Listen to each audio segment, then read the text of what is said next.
This is where we're up to. Last week we looked at the sort of role of Yehoshua and the army of Israel and the relationship between the human effort in the conquest of Canaan in comparison or in contrast to the diminishing role of God's involvement directly, the miraculous nature of the victories over the Canaanites. And we saw that in a kind of an intentional progression to diminish God's direct role and increase the role of Yehoshua and the army of Israel. It's almost as if the first half of the Sefer is a kind of a training ground for what it means to be a nation with a king and with an army and less reliant on God splitting the sea and bringing water out of rocks, but rather that there's a responsibility that falls on the shoulders of Yehoshua and the people of Israel. And so we sort of looked at that as a progression from the very beginning of the Sefer, from the first conquest of Canaan, which was Jericho and the Battle of Ai, and then subsequently the battles in the south and the battles in the north, and the diminishing role of miracles, open miracles, in those campaigns. That has consequences for what we're going to look at today. So let's start from the beginning of Perek Yud Bet. Ve'elam malchei haaretz asher hiku b'nei Yisrael vayishu et artzam be'ever hayarden vayishu et artzam. Let's stop there for a second. This is the list of the kings, of the land that Bnei Yisrael conquered and settled in their land. That is going to be a reference to Be'eva HaYarden Mizrach HaShemesh, to the east side of the Yarden.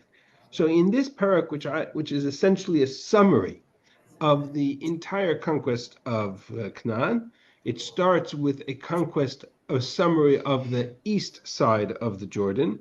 That was from the story in Chumash. That was Moshe. That was the battles of Sichon, the battle of Og. And therefore, if you look at the phrase, Ela malchei haaretz asher hiku b'nei Yisrael, Yehoshua is not listed there, because this first half of the Sefer deals with Ever Hayden Mizracha. And we'll see what that is. If you go down a little bit further, Moshe Eved Hashem b'nei Yisrael hikum, these were the parts of the land that were conquered by Moshe and b'nei Yisrael. And Pasuk Zayin, ve'ela malchei haaretz asher hika Yehoshua u'vnei Yisrael. If I put these two psukim parallel to each other, you see it. The first half up through the first 6 psukim. Ela malchei haaretz asher hiku b'nei Yisrael. Eber hayarden mizracha, the east side of the Yarden, conquered by b'nei Yisrael, together with Moshe, but Yehoshua is not the leader in that role. And in Pasuk Zayin, in parallel, ve'ela malchei haaretz asher hika Yehoshua u'vnei Yisrael. Be'ever hayarden Yama. Previous description was the list of kings on the east side, Malchei Haaretz, Asher hika b'nei Yisrael, and now you have the list of the kings who are conquered by Yehoshua u'bnei Yisrael, Malchei Haaretz. So the parallel, if you could take this text, which is linear, and separate it out into two columns, the first 6 psukim are the story of the east side of the Yarden, and the remaining psukim we'll see are the story of the west side of the Yarden. I hope that's clear. Okay, so let's do a quick review of the first 6 psukim.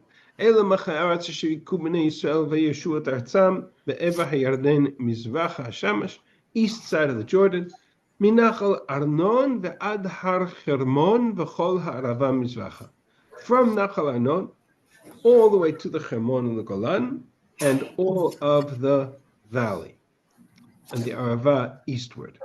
What is that referring to? So let's open up a quick map. Easiest way to look at a map. And what we're talking about is essentially, can everybody see this map? What we're looking at is this side of, okay, I'm just going to, the background noise, I'm just going to put that on mute. If you want to participate, just unmute to participate. So this green line represents the journey of Bnei Yisrael as they came into the area for the beginning of the conquest. If you remember the story in Chumash, they went through Edom, they come to Moab. Moab didn't let them go through, so they had to go around Moab. That was Nachal Zared. And they come to Nachal Arnon, which originally was terra land between the Arnon and the Yabok River. The Arnon kind of falls into the middle of the Dead Sea. The Yabok falls into the middle of the Jordan River. If you kind of have a picture of here's the Kinneret and here's the Yam HaMelech. So between these two rivers is essentially a territory that originally belonged to Ammon and Moab, but had been, prior to Israel's arrival, had been conquered by Sichon, king of Canaanite king, Amorite king, and it was with Sichon that we ended up in this campaign. That is referred to by Chazal with the phrase Ammon and Moab tiharu b'Sichon. The land of Ammon and Moab that had been conquered by Sichon had been purified, meaning it was now fair territory for Israel to conquer, because had they belonged to Ammon and Moab, we were instructed by God not to engage Ammon and Moab. Somebody remember that part of the story. So the pasuk starts in pasuk Bet. Sichon melech Amoria yoshev b'Cheshbon. Sichon, the Amorite king, here in Cheshbon.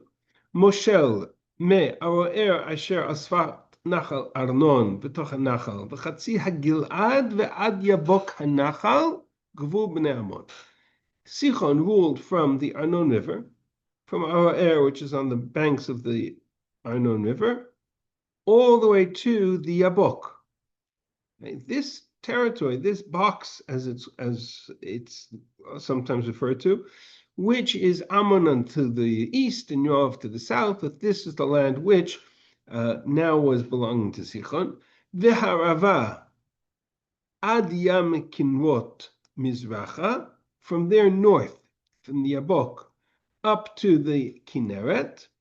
V'ad yam ha'arava yam hamalach mizracha, derech bet ha'yishimot, umitiman tachat ashdot ha'bizka. That's all. So this area here of the Gilad and the part of the land here, this is all Sichon. How could it be Mizracha? It should be Tzafona. From Yabok to Kinneret, it's Tzafon. It's not Mizrach. Where is the Mizrach? Which are you referring to? I'm referring to the pasuk you just did. Arava ad yam kinrot Mizracha. So I'm saying it's if it's from the Yabok and Arava, where is the Arava? Because it should be Tzafona, not Mizracha.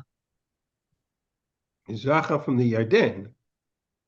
The border of everything that we're discussing is east of the Yarden, because the west side of the Yarden is already Yehoshua's department. So the Arava ad Yam Kinrot, the Gilad, until up to Yam HaMelech, that we'll see as part of the Gilad itself is divided. The southern part of the Gilad belongs to Reuven, that goes into this territory of Sichon. The northern part of the Gilad belongs to Menashe, that gets into the northern part of it. But Ad Yam HaArav, but this is all Mizracha of the Kinneret, Mizracha of the Yarden. Okay. Right? Ad Yam HaArava Yam HaMelech. So all of the Gilad, which is this mountain ridge on the east side of the Jordan, starts on the east side of the Kinneret and it heads south. So Mizracha here means basically it's at the east. That's what he's saying. He's not talking about direction going from there to there. No, reference to the Yarden border. Right. Okay. Gvul Og, that's all Sichon. Gvul Og, if you remember, there were two campaigns that Moshe fought. First was against Sichon, and then he turns and he leads Bnei Yisrael north into a campaign against Og. Huge conversation about why he turns north to fight against Og. If you're interested in the details of that, I did that as a Parsha shir a number of years ago, also for Torah in Motion. It should be on their website. The suggestion that there are sub-tribes of Menashe that have been settled and lived in this area under the rule of Og, all through Shibud Mitzrayim, and now Bnei Yisrael comes into that territory. Ugvul Og melech HaBashan miyet ad Efraim yoshev ba'ashterot ube'edrei. Ashdod and Edrei are two names of cities on the Yarbok River. Sorry, that's the Yarmuk River. Umoshel Bahar Hermon, ובסלחה ובכל הבשן, עד גבול הגשוי והמאחתי, וחצי הגלעד, גבול סיחון מלך חשבון. The territory of Og essentially is from the Hermon all the way and through the Bashan, which is today the area of the Golan Heights, parts of southern Syria, comes all the way down into the area of the Gilad, borders with the territory of Sichon. All of that, Moshe Eved Hashem Uvnei Yisrael Hikum Vaitna Moshe Eved Hashem Yerusha Lirvani Velagadi Velachatzi Shevet HaManashe. All of this was given to Reuven and Gad, the area between the Arnon and the Yabok, the territory of Sichon, given to the two tribes of Reuven and Gad, the area of the Gilad and the Bashan, the territory of Og, given to a part of the tribe of Menashe. All of that is the department of Moshe, Parshat Chukat, Parshat Matus Maseh, and that is all what we call past history. That's part one. Now, if we're summarizing the conquest of Canaan, it's relevant. That's part one, but that's all happened in the past. Ve'ela Melchei Haaretz Shedika Yehoshua. So Moshe conquers two kings, Sichon and Og, and from this point forward, we're going to start identifying the successes of the military on the basis of the names of the kings and the cities that they conquered. The Malchei Haaretz, the kings of the land, which whom Yehoshua conquered, Asher Yikah Yehoshua Uvnei Yisrael, Be'ever HaYarden Yama, on the west side of the Yarden, Mi Balgad Bikat Lebanon, all the way from the north, from Bikat Lebanon. Unclear here in this map where Balgad is, but certainly from the north. Va'ad Har Chalak Oles Seira, all the way down to the mountain that heads to Seir or Edom, meaning south of Beersheba, the area of the Negev, more or less. That's the southernmost area that Yehoshua gets to. Yehoshua l'shiftei Yisrael Yerusha kimach lekotam. Yehoshua divides this land according to the tribes, and we touched on that a little bit last week. We're going to address that issue, the dividing by the tribes, next week in more detail. And then we have a summary of all the regions, all the topographical regions of the land. Bahar, Ubashvela, the mountain and the coast. Ba'arava, Uba Ashedot. Ashedot is sort of the part of the mountain that flattens out as it goes from Har Yehuda, Har Chevron towards the Arava, towards the valley. Uba Midbar, Uba Negev, south. At the land of the Chitia, Moria, Knania, Pizia, Chimiva, Yebusi. This lists 6 of them. Missing here is the Girgashi, because according to Chazal, they left. This area summary is this map here. I'm sorry that it's in the website it's side by side, but I have to make my screen a little shorter for you to see it all. So I apologize for that. See, that's not going to even help. Okay, I'm just going to have to.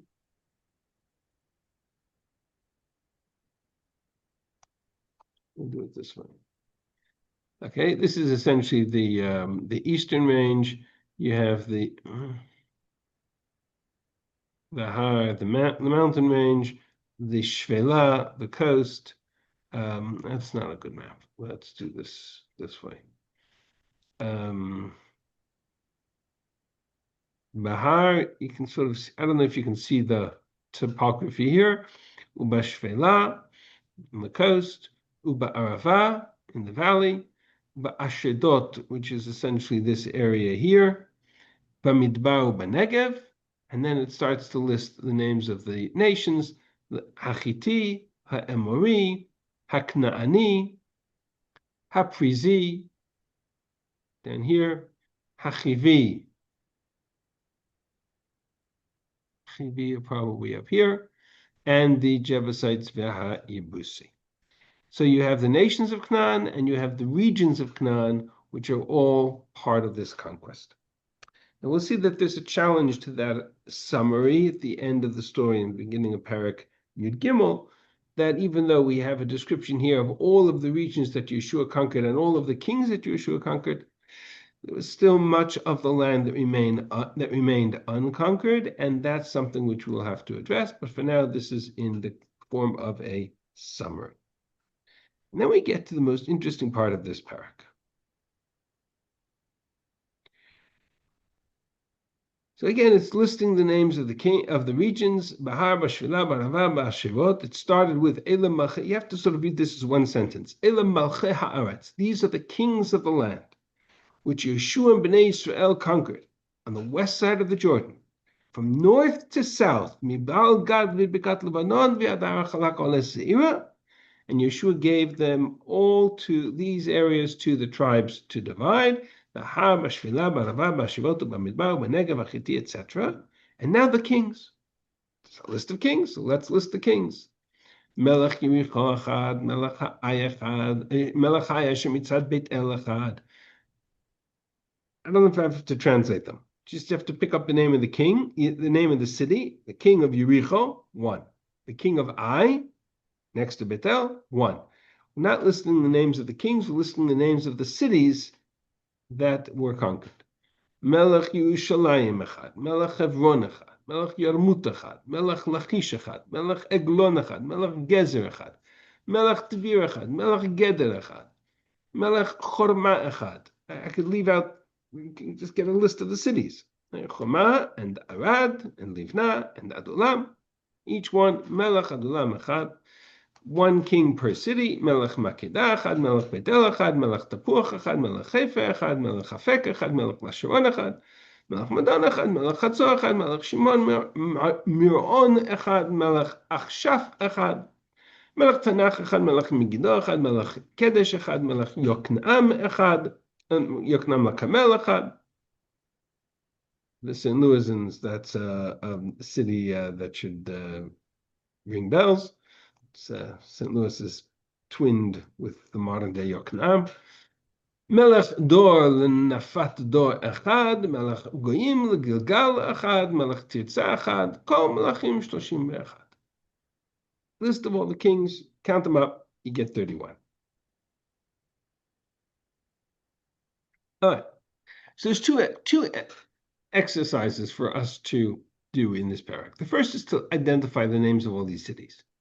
So if I go back to the map, let's go back to this map here. I'm going to show you a better map in a second. If I go back to this map, more or less, I have a list of all of the cities conquered by Yehoshua during his various campaigns. His first campaign was against Yericho. His second campaign was against Ai. Then, if you remember the story, after Yericho and Ai, he makes peace with the cities of the Givonim, leading Yerushalayim and her allies, Hebron, Yarmut, Lachish, to get together. And from that campaign, Yehoshua is successful, and he begins to conquer. And there's a bunch of cities that are listed in that campaign. You can go through them one by one, and more or less the cities that are listed here are from that southern campaign of Yerushalayim, Hebron, Yarmut, Lachish. You can kind of see them on the map. Yerushalayim, Makedah, Livna, Lachish, Eglon, Hebron, Devir. That's exactly what you have. Eglon, Gezer, Devir, Geder, Chorma is mentioned, is down here. Arad, city in the south. Not all of these cities. Livna was mentioned in the battle of that campaign. Adulam. Adulam is famous, the story of Yehuda and Tamar, Adulam. Makedah, all up until Makedah, all of these cities are cities in the south, and they're all part of the campaign of Yehoshua against the southern cities when they tried to unite against the Givonim. More or less, some of them are listed there, and some of them are not listed there in that parak, but they're listed here as part of that campaign. So far, you're with me. This is the easy part. Then you get to Bethel, and we start to shift our focus northward. Beit El is near Ai. Beit El Miyam Ba'ai Mikedem. Melech Beit El, Tapuach. Tapuach, unclear what Tapuach is on this map. I'll show you in a different map in a moment. Sefer. Now we get into cities that are further north. Afek, Lasharon, Madon, here by the Kinneret, Chatzor, all the way up north. Shimron was one of the kings that sided with the king of Chatzor. Achshaf, we talked about the fact that I'm not 100% clear where Achshaf is. Tanach and Megiddo are in Emek Israel. Kedesh, which is all the way up north, Kedesh Naphtali. Yoknaam, Dor, which is on the coast. Melachim LeGilgal, Tirza, also in the north. So all of these, essentially, some of them are mentioned in the Battle of the North, and some of them are mentioned here for the first time. But they're essentially all the battles that took place as part of that campaign that Yehoshua led when the northern tribes tried to unite, and Yehoshua fought against them in chapter 11. In other words, what I'm trying to suggest is that the names of the cities that are all mentioned here, most of them we've seen in our study of the four major campaigns of Yehoshua, Yericho, Ai, the southern campaign, and the northern campaign. Most of them appear in those battles. There are some that are listed here for the first time, but they're geographically in the same area as the kings that are mentioned, the campaigns that were mentioned earlier.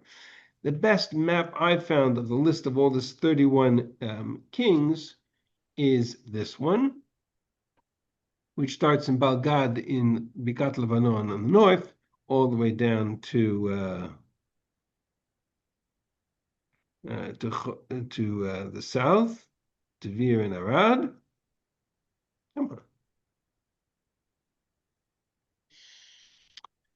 And the names of all the cities here are listed on the map. There's some discussion as to where some of them are, like Sefer, possibly in two places, but essentially you can count the number, the 31 cities that are mentioned here. Goyim LaGilgal is in the just north of Haifa, and there's Dor on the coast. And this is the southern campaign. This is the northern campaign. So two things that are worthy of note. If you look at this map carefully, you'll notice that there are two geographic centers around Yehoshua's campaigns. They are in the south, everything from Ai, Beit El, Yericho, Gezer. Take this line and draw a cross. That's Givon, right? The Givonim are here. Draw that line south. These are the 31. These are the cities in the southern campaign against Givon. And from these cities here, Tapuach is kind of sitting there in the middle of nowhere, but Tirza, Sefer, Tanach, Megiddo, Shimon, Madon, Sharon, Chatzor, Kedesh, Achshaf, assuming it's there, Yoknaam, Dor, all of these cities here in the north are part of the campaign of Yeshua's campaign against the northern kings in Parak Yud Aleph. I'm not sure you can, let's see if I can do this. I can draw a line here and draw a line here. One group, two groups. Everybody see that little green circle I just drew? Okay. What's missing?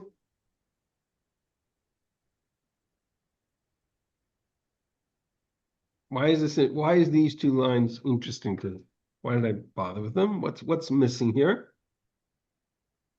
Us in the middle. Yeah, it's like there's a big gap in the campaign of the kings that Yeshua conquered. Right? What's going on in this area here in the middle?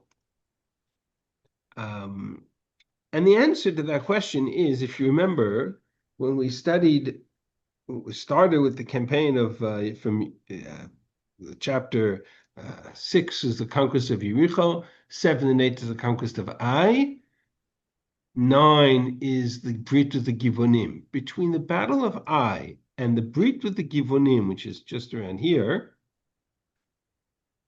Where did Yehoshua take the army of the entire people of Israel? He marched them. Where did he march them? Yeah. Where? Shechem. Hagrizim and Harevel. He marched them to Shechem.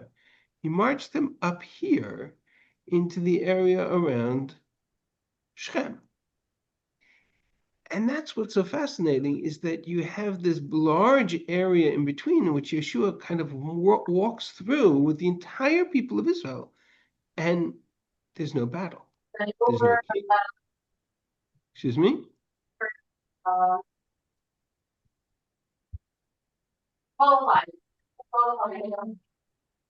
Right? There's this whole campaign of, I'm just going to erase all that for now, just so we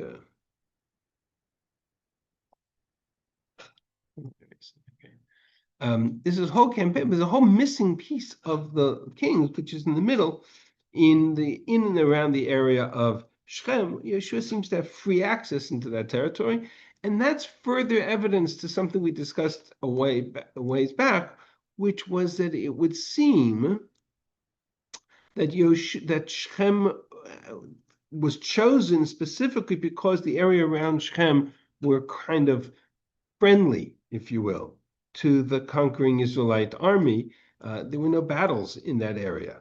They didn't unite to fight against Israel, etc. And that may go all the way back to Yaakov and the story of Shechem. But it's just an interesting observation that Shechem may have been chosen specifically because that area, which again comes back to the tribal territory of Ephraim and Manasseh, and their presence there from Shibud Mitzrayim days, it remains friendly to Israel, and there's no battles in that area. It's just a fascinating observation. Okay, that's part one. That's the good part. Now let's go back to the text for a second. What strikes us as odd in this text?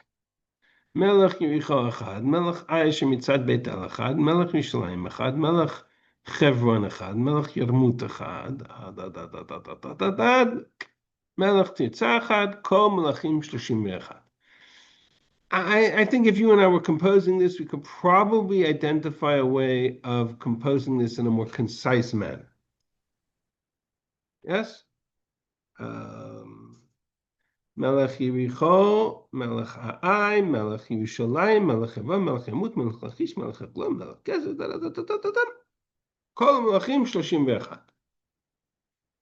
I really need to identify the fact that each one of these cities is one. Melech Yericho Echad, Melech Ai Shemitzad Beit El Echad, Melech Yerushalayim Echad. Count it all up, and what do you get? All the kings? 31.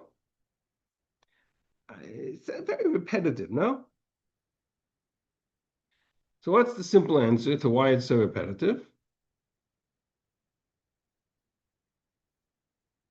That's a very simple one.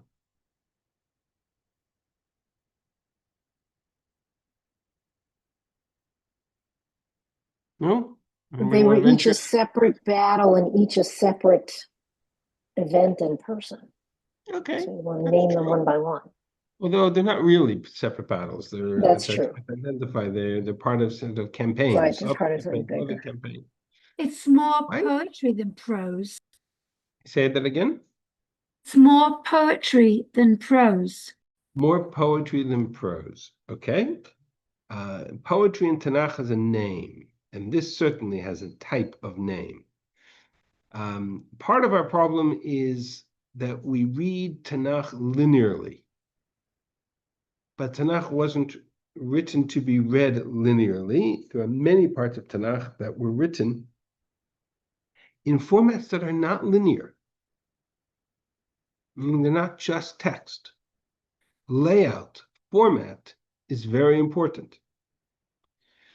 And unfortunately, in this layout, whether you're looking at it in this Tanakh or in this website or in the Sefer website, however you're going to look at it, with the exception of a handful of Tanakhs, you're going to lose that format. But the original format is preserved in what we call the Masoret, or the codexes that define the tradition of how to lay out the text of Tanakh. And thankfully, a lot of this is online today. I'll show you a picture of this parak from the Aleppo Codex, which is the oldest manuscript we have. And what it looks like is this.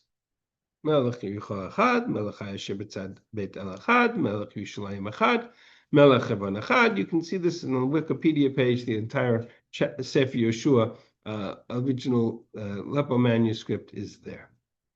Now, this layout is familiar to us. What does this look like? Sons of Haman. Excuse me? Sons of Haman are written in exactly the same way, for the same reason, too. Okay? Actually, it's a very good example. If I pull that up quickly, let's see what that looks like in this Tanakh.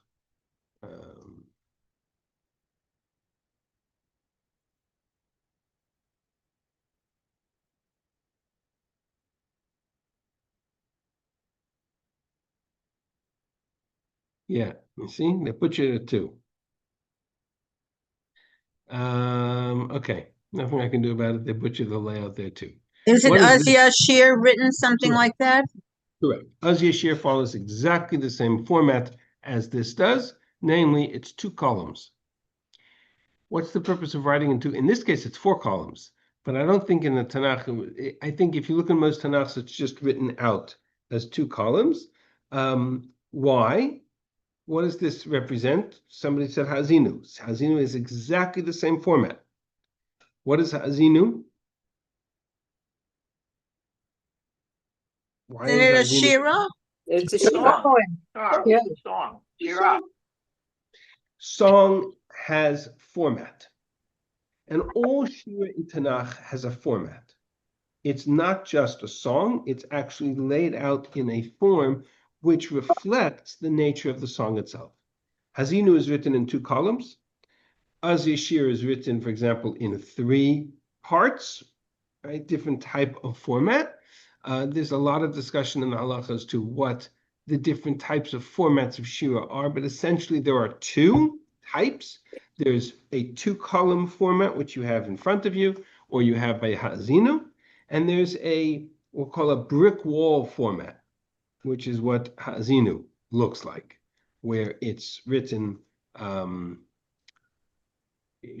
Devora, Shirat David, Shirat Hayam. You lose it here on the website, but essentially they all follow that kind of a wall format where you have blank spaces in between text, or text above and below. Does everybody understand what I'm talking about?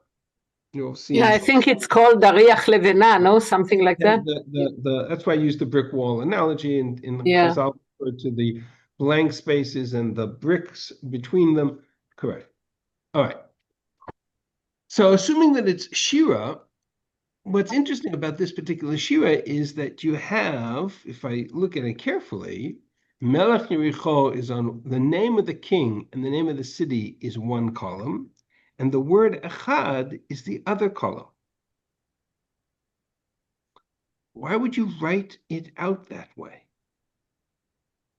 So its format actually helps us a little bit in terms of understanding the nature of how this song was actually intended to be sung. Meaning, Shira is called Shira because it was meant to be sung, it was meant to be proclaimed. And most Shira in Tanakh was meant to be said publicly, like Hallel. In fact, Shira in Tanakh has a very Hallel type of role. Hopefully we'll get to part of that in a second. Shirat Hayam is certainly part of that. Moshe, Az Yashir Moshe B'nai Yisrael to Shirazot. Shirat Hayam is interesting. How did Moshe get everybody in Mitzrayim at this Yam Suf to know the words of Shirat Hayam? I say it every day and I can barely say it by heart. How did Moshe Az Yashir Moshe B'nai Yisrael? It's an entire chapter long. How did Moshe get B'nai Yisrael to sing an entire chapter? What do you think the answer is? I think it's like we say Tehillim now. He said it, he said one line and then the people repeated. He said So they repeated. There's a machloket, in fact, in the Gemara, whether he said each line and everybody repeated what he said, one possibility, or what I think is more likely is that he said line by line, and what everybody said was like that part of Hala when we say Hodu, they said one sentence. The sentence they said is what we would call a chorus. Bnei Israel sang one sentence. Moshe sang the entire Shira. What was the one sentence Moshe had Bnei Israel sing? The essence of the Shira, the core message of the Shira, they proclaimed. And as Moshe would go through pasuk by pasuk, they would repeat it. That's another interpretation of the Gemara, and I think actually is very close to Pshat. And the answer is this first sentence. Moshe said, Ashiru Hashem ki ga'oga'a, sing to God, for he is triumphant and glorious. Sus v'dachvara mavayam, drowning horse and rider beneath the sea.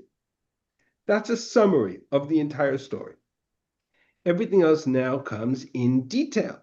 Ozi v'simatka ve'ili lishua, God is my might, God is my song. Zekili venveu, my God, and I will glorify him. Elakavi v'aramamenu, my Father, my God, and I will exalt him. At the end of the day, that's what they sang. How do I know that's the chorus? Besides the fact that it summarizes the essence of the whole Shira, because at the end of the parak, I have the story of Miriam. And in the story of Miriam, it says, Miriam took the tambourine, and the women went out with her tambourine dances. Talk about this at another time in terms of what role Miriam had, etc. But what did she say to them? Vatan lahem Miriam. Miriam sang, and here this is a very good translation. Vatan, she didn't just say, she enabled them to say responsively. What did they say responsively? Shiru la Hashem, sing to God. For he is triumphant and glorious, and horse and rider, he drowned beneath the sea. It's exactly the same sentence that Shirat Hayam begins with. That's precisely what's going on. Miriam is singing a Shira. We have only the chorus of Miriam's Shira. It's probably the same Shira that Moshe sang, but we have only the chorus. Shiru Lashem ki goga. In the case of Moshe, Ashiru Lashem ki goga. It's the same sentence. That's the chorus. That's what everybody's saying. So we get a sense of the give and take, the back and forth between Moshe and Bnei Israel. That's very important. And this summarizes the essence of the Shira. Ashiru Lashem ki goga. This really tells me everything I need to know about what Shira in Tanakh is supposed to be. Shira in Tanakh describes the enemy that they faced. It describes the greatness, the salvation of God. It describes God's hand in war. It describes the victory of the victors who sing and acknowledge God's role in that battle. That's what Shira is. Essentially what Hallel is. We say Hallel on great victories and great moments for the same reason, because when we have a moment of great success, then we sing a song to attribute that success to God. That's what Shira is all about. That's what Hallel is all about. That is exactly what Shirat David, for example, the classic Shira of Tanakh, besides Shirat Hayam, Shirat David is exactly the same principle. Summary, to take a look at the psukim, just random, not so random, middle of Shirat David. By you, with your strength, with your help, I run up a troop, I scale a wall. But God is the shield to those who take refuge in him. Who is like you besides God? You are the strength of my army. Meaning David HaMelech is singing about his success, his victory. The victory was David's, but he sings and he attributes that victory to God. That's the essence of what Shira is. Shirat Devorah is exactly the same way. Shirat Devorah is again after a tremendous victory against Sisera and against 900 chariots and against the army of the Canaanites in the Jezreel Valley. It's Vatasher Devorah Barak ben Avinoam. And she has an entire parak of this extraordinary moment. But the essence of that shira is Shimu Malachim Hazinu Roznim, give ear, listen, kings. Anochi Hashem Anochi Ashira. I sing to God. I don't sing to the army. I don't sing to the power of my might. I sing to God. We fought the battle. God helped us. The purpose of saying Hallel is to attribute that victory to God so that we don't make the mistake of assuming that this victory belongs to us. The purpose of Hallel is to attribute that victory to God. That's Shirat Devorah. That's Shirat David. That's Shirat Hayam.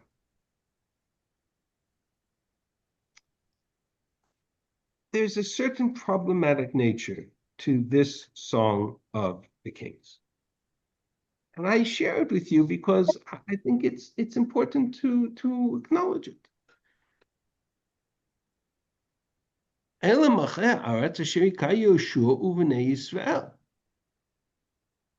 I'm missing something. This is a song of the kings of the land whom Yehoshua and Bnei Israel fought against and were victorious. Where is the name of God? Where is Hashem in this? There's a glaring piece of the story, this shira, which is very problematic. There's actually two elements to this shira that are problematic, and I think it's important to acknowledge both of them. First is, are we really singing a song of victory to the defeat of our enemies? Like, is that really an appropriate thing to talk about? Yes. And that's a hugely complex subject in halacha. Right? Do we celebrate the fall of our enemies? Right? You're familiar with the famous issue about the question of half Hallel on Pesach. Or we say full Hallel the first day of Pesach and only half Hallel the rest of Pesach. So there's actually a machlokes in the Rishonim why that is the case. There is the famous answer of the Beit Yosef in the name of one of the Rishonim, Mishiboli Aleket, who says that the reason why we don't say full Hallel on Pesach is because on the last day of Pesach, which corresponds to Kriyat Yamsuf, the Egyptians died in the waters of the Red Sea. And it says, Bin fol oyivcha al tismach. We should not rejoice over the fall of our enemies. There is such a concept. And so we mitigate that joy by singing Hallel, but only half Hallel. That's similar to the Gemara in Sanhedrin, which in fact says, Ba'avod l'she'im rina, that when the wicked fall, in relation to the phrase, when the wicked fall, there is song. So first opinion says that is a reference to Achav ben Omri, when wicked of Israel fall. Says the Gemara, the wicked, does a Kadosh Baruch Hu rejoice over the fall of the wicked? Does not it say? And go to a whole textual issue which I'm not going to go into because it's complex. Comes back to Shirat Hayam and says, Kadosh Baruch Hu is not joyous over the fall of the wicked. As Rav Shulman ben Nachman says, the name of Yonatan, V'lo karav zek el zekol alayla refers to the Malachim. The Malachim wanted to sing song, daily shira before God. And God said to them, my work of my creation, meaning the Egyptians, are drowning in the sea, and you are going to sing shira? Okay, so we had to take the enemies, we had to destroy the enemies. I understand they had to destroy the Egyptians. I understand there was a need for it, but nonetheless, they're still creations of God. Why should we sing shira? So that's bin folei of chal tismach. So there is a certain problematic nature to a song of victory, which is essentially a victory march. This, and I'm going to qualify this in a second, but I just want to understand one half of the picture. This is a victory march. What do you mean a victory march? Go back to its format. Why is it written in this format? So imagine for a second that you are an army marching, and I do mean marching literally, and listing the kings that you were victorious over.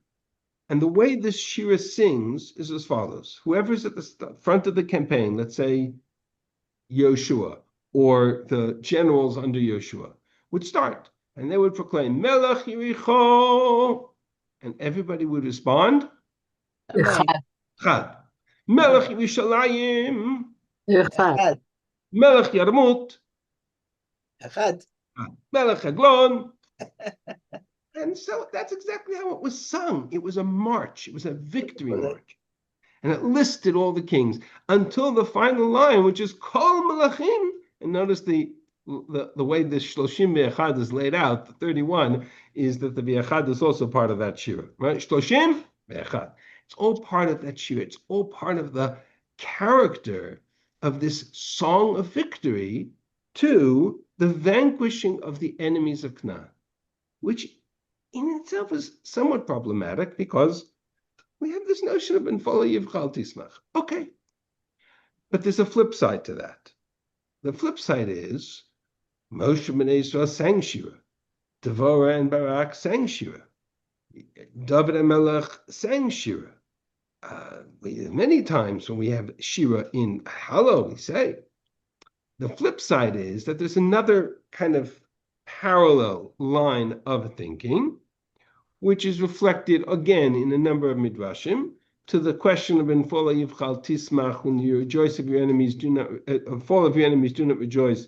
There's a famous conversation in Pirkei Rabbi Eliezer between the midrashic depiction of a conversation between Mordechai and Haman, when Mordechai gets up on the horse and Haman has to carry him walk him through the palace. There's a scene in the Medrash where Mordechai has trouble getting on the horse, so Haman has to bend down, and Mordechai stands on his back and gives him a kick. And Haman, being the good yeshiva bacha that he is, quotes a pasuk, and he says to Mordechai, "How could you do that? Doesn't it say, when the fall of your enemies do not rejoice, ben the fall of yivchal tismach?" To which Mordechai responds and says, "Russia, don't you understand? That's only referring to Israelite enemies, that you can even have such a thing. But when it comes to our enemies who want to destroy us, b'umot olam, it says, and you shall tread upon their high places, v'atal b'motenu tidroch." That's the flip side of the argument. I'll go one step further. The Medrash, the Gemara in Sanhedrin, that says that when the Malachim didn't sing Shira, it was because God was concerned that Masa Yadai Tovim Bayam, my creatures are drowning in the sea. The same Medrash appears in Shmos Rabbah with one twist, one small twist. There it says, "Az Yeshim Moshe v'nei Yisrael," based on the pasuk in Tehillim, "Kidmu sharim achad nognim Amar Rabbi Yochanan, bikshu malachim lo mashir." The malachim wanted to come and sing Shira before God that night because Bnei Yisrael walked through the sea. God didn't let them. Why not? Listen to the language. Amar lehem, the Kadosh Baruch Hu said to the malachim, "Ligyonotai netunim b'tzara, v'atem omim lefanai shira." My legions are in trouble, and you're going to sing Shira? Meaning, it's not that my creations are drowning in the sea, referring to the Egyptians. It's my legions, Tzivot Hashem, the Bnei Yisrael. God took his legions out of Egypt. They're still walking through the sea. They're still in trouble. It's not yet time to sing Shira because the victory hasn't yet happened. Whereas, Bnei Yisrael walked out of the sea. Then the Malachim came and they said, "Okay, now Bnei Yisrael have been saved. Now we want to sing Shira." So Kadosh Baruch Hu said to the Malachim, "Amalem Kadosh Baruch Hu, Yekadmu b'nai tchila." First, my children will sing Shira, the ones who are saved. Bnei Yisrael will sing first. Az Yeshim Moshe. Then you can sing. In other words, there's a flip side to the whole approach that says that you can't rejoice over the fall of your enemies, which is that if our enemies want to destroy us, we can rejoice over their downfall, and rejoice we should. And that the only reason we didn't sing Shira was because we were in trouble, not because we had false sympathy for the Egyptians who wanted to kill us. So there's two sides to that picture. And from that perspective, it's perfectly appropriate to sing Shira to the victories over the Canaanites at that moment, with one problematic proviso, which is, Bnei Israel sang Shira as Yishim Moshe. Shira Hashem ki go'ah, will sing to God. David and Melech sang to God. Devorah sang to God. Let's go back to the text that we're discussing. The Elam ha'aretz asher hikah Yehoshua Bnei Israel. There's not a mention of God in this entire parak. Shira that is sung to the victors and not to God is very problematic. We have examples of song that is sung to the victors to sing their praise and not to attribute the praise to God. We have such examples in Tanakh. None of them bode well. None of them end well. I'll show you the most dramatic example. If we look at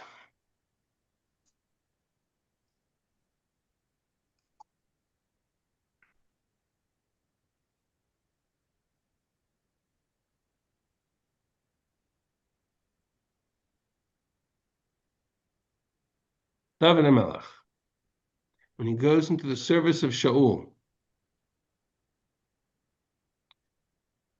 Shaul sends David out to fight battles against the Plishtim. Whatever David does, he's successful. Shaul promotes him over all the men of war. The people saw he was good in their eyes. And it was good in the eyes of the servants of Shaul. When they would return after the victory against the Plishtim, remember Miriam and the tupim b'mumcholot, the Miriam and the tambourines and the dances, singing Shivu LaHashem ki go'ah, sing to God. David and Shaul come back from the victory against the Plishtim. All of the women came out from all of the cities of Israel.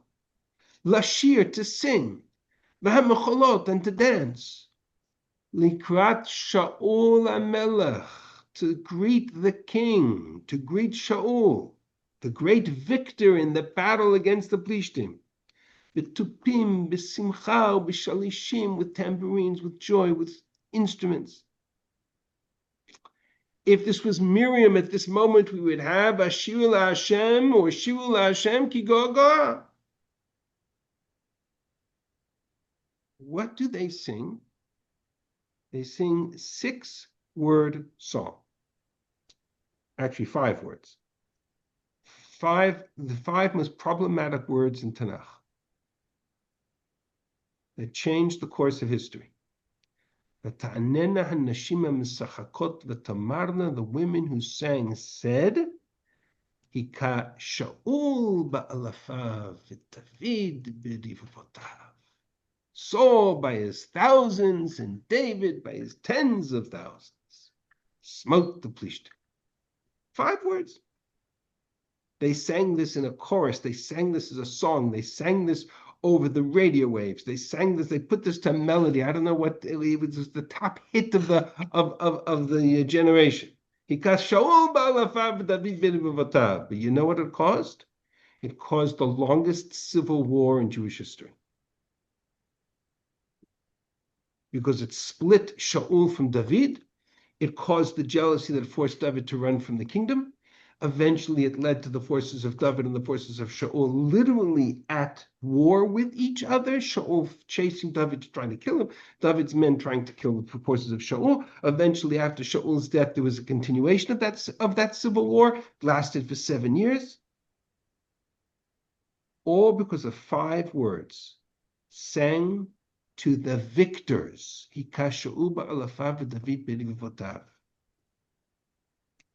Tanakh has a very clear distinction. Song that is sung to the victors is very problematic. Song that is sung to God after our victory, Shirat Yam, Shirat David, Shirat Devorah, Shirat Ha'azinu is a different nature of the same issue, but it's also a kind of Shira. That's what Shira is. This is problematic. And no less problematic is chapter 12, because an entire Shira that focuses on the victory against the enemies of the Canaanites without a single reference to God in this parak, it's very problematic.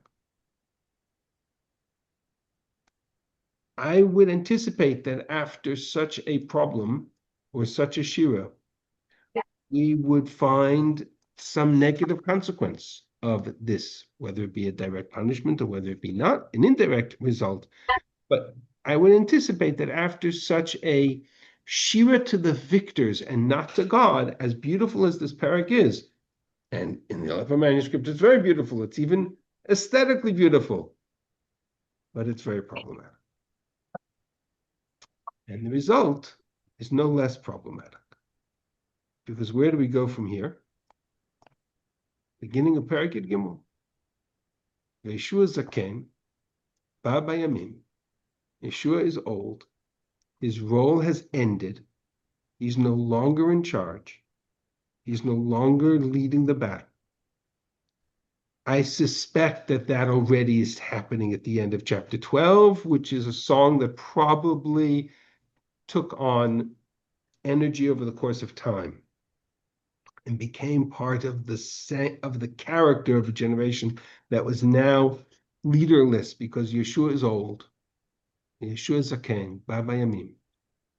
And God says to him, Vayomer Hashem elav, Ta zakanta bata bayamim. You, Yeshua, you're old. Ve'aretz nish'ara harbei me'od le'rishta. And there's still a lot of work to be done. The land is essentially unconquered, unpossessed, unsettled. The people are lazy. The people are sitting in their army camps. The people are not settling their land. Zot haaretz nish'eret, and it goes to all kinds of places of the land that is left unconquered. If I look at a map of the biblical borders of Israel from south to north, the green is what's yet unconquered. The orange is more or less, and the orange on the east side of the Yarden is done by Moshe. And the entire story of the 12 chapters of Yehoshua is from this little hill and this little, right, looks very much like the, reverse of the map of Israel today. Yeah, it's a problem. It's very problematic. But I think it's a reflection of the fact that by the end of the whole story, if the whole purpose of the diminishing role of God in the conquest of Canaan was to wean the people off so they could mature to the point where they could begin to fight their own battles, but then attribute them to God, they missed the message. They missed the message because the result was a Shiva that attributed all of the victories to Yehoshua and Bnei Israel, and listed a great march of all of the kings that they conquered. What about all the land that they still had to settle? What about the hard work that had yet to be done? By the time Yeshua is old, there's still a lot to be done. And it hadn't yet been done. And so this is the turning point of Sefer Yeshua. Up until now, it's been all good, and it's been all bright, and it's been all successful, and everything's been great.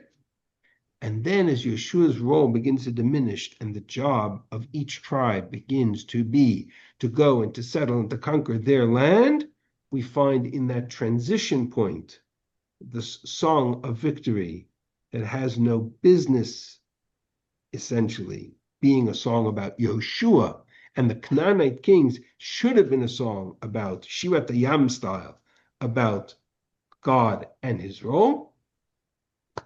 Unfortunately, what we end up with is the introduction to the second half of the Sefer, which is not nearly as bright and not nearly as pure and much more problematic and complex, because it really is the second half of Yehoshua is really the introduction to the book of Shoftim. And in fact, the opening chapter of the book of Shoftim is a review, literally a one-chapter review of this second half of Sefer Yehoshua, of all the parts of the land that were unconquered by the Canaan, that are unconquered by Israel and unsettled by the tribes. And that's the transition. So it's a beautiful song. It's laid out in very aesthetic format. It's powerful to sing. Unfortunately, I think it had the same. It suffers from the same flaw that the Song of David and Shaul suffers from, which is that Shira in Tanakh is not about how many thousands or tens of thousands we conquered. Shira in Tanakh is about Hallel, and that's what was missing. All right, I will stop here and take questions. Thank you. If you ever Thank make it you. to Shira, Excellent. let me know. Sorry, what was that? I don't know if there was a question there. Good to see you. Always good to see you. Yes. It's really good to see you. All right. I have a Simon love the question. Bela. All of the parochas from the Young Israel, so we're going to keep that for a while. Here we go. All right. I have a question, but Take it's care. kind of it doesn't really fit with the end of what you said. You have to back up a little bit. I'm trying to think about sort of where are the boundaries between conquering and settling the land? In other words, not all presumably there was space in the land that didn't actually need to be conquered. People could just move in, and it didn't need, and what did conquering actually look like? Because these people that we conquered were still in the land and still influenced in terms of worship, in terms of, of Avodah, all of that. That is all a the way very through. important question. That is a hugely important question. It essentially is the subject of the second half of Yehoshua. So stay tuned. Because that's the difference. What Yehoshua did was he conquered. He controlled militarily the existential control of the land. But Yeshua's got the entire camp of Israel sitting in Gilgal. There's no tribe settling anywhere. And that's what Yeshua does from chapter 13 until the end of the book, is he starts to divide the land by tribes, and he starts to give each tribe their territory and their cities, and they have to go and conquer, and they have to go and settle, and they have to move out of that base comfort of that base camp. That we're going to explore that in detail. That's exactly the subject of the second half of the Sefer. Correct. Great, thank you. All right. So we will stop here. Thank you week, so much. Wonderful, wonderful. Really, my thank you. pleasure. Thank you. And next week we will have one more share on Yehoshua. Maybe we'll address, Naomi, your question at least from a bird's eye view, and we'll take a look at the beginning of chapter 13. That's next week's subject. And then, as I said at the beginning of this year, we're going to stop. We're going to do the second half of the Sefer. We'll do after the Chagim. We're going to do so we have a break after next week? Well, we're going to continue to learn, but we're going to change subjects. So the plan is this time slot to do an Elul Yom Naraim based mini-series on Sefer Yonah and Eliyahu. And, nice. And so we're going to do that from starting in 2 weeks, beginning of Elul, through to Soshem Tshuva. And then before Yom Kippur, and then after Sukkot, we will pick up again from Yehoshua. So next week we're still in Yehoshua. Okay, thank you so much. Thank My you. pleasure. Have a good wonderful week. day. Take care. Bye.